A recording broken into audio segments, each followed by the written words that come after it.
everybody to wake up. The world definitely will be a better place. We gotta change it.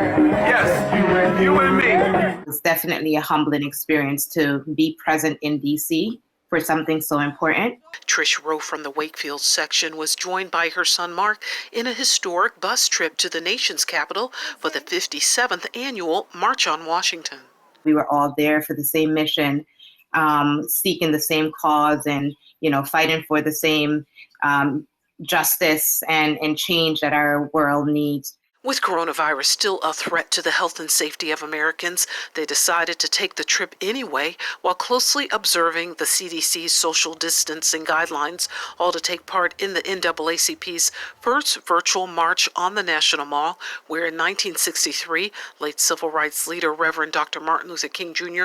delivered his iconic I Have a Dream speech from the steps of the Lincoln Memorial, calling for freedom and jobs. In many ways, it's a message that rings true today.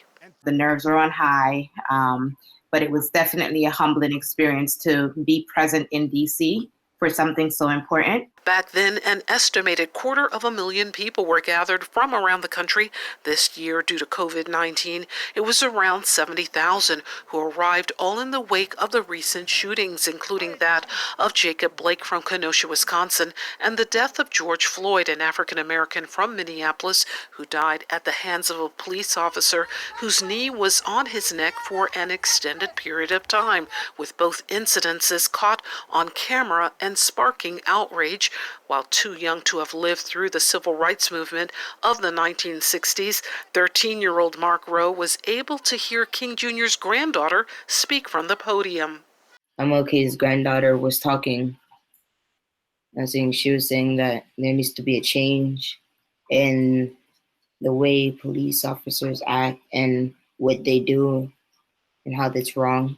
The bus trip to the march, chartered by New York City Councilmember Andy King, who partnered with the National Action Network, and Martin Luther King III, who he greeted here, was to expose a new generation to the many accomplishments of King Jr.